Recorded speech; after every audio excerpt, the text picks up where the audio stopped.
大家好，欢迎来到快乐手工。我女儿啊，这初一在新的环境里呢，认识了很多好朋友。这不快到圣诞节了嘛，她呢打算做几个盲袋送给朋友哈。现在特别流行什么盲袋啊、盲盒，她呢在网上挑材料，挑半天呢也没挑来挑去，挑不好。我就跟她说，你别挑了，我给你做呗。我呢想了一下，打算做几个抽绳口袋给女儿当盲袋用。红色的格子呢就是抽绳口袋的黄色部分，绿色的印花呢就是袋口的拼色。尺寸呢是长17厘米，宽12厘米，需要4份。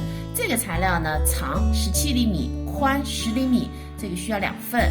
然后呢还需要2份底部材料，圆的直径呢是10.5厘米。首先呢我们把长方形的材料组合起来，绿色的在中间，两边拼上红色的材料。车好以后呢，把反面的缝缝熨烫一下，让缝缝呢一边倒，然后正面呢再车上一条。接下来呢，把2片材料正面相对叠齐，车上2条侧边。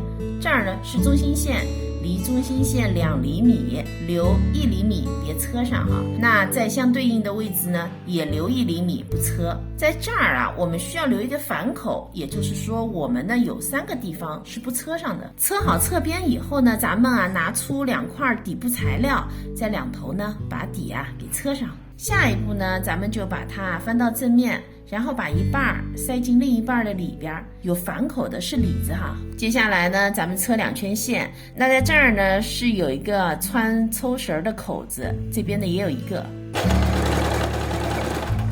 最后啊，咱们把抽绳给穿上，那咱们的抽绳口袋呢就做好了。今天的手工真的很划算哈，我呢用掉了碎布头，女儿呢得到了盲袋，还省了钱。这期视频内容呢就是这些了，感谢您啊花宝贵的时间来看我的视频，记得帮忙点赞哦，咱们下期再见。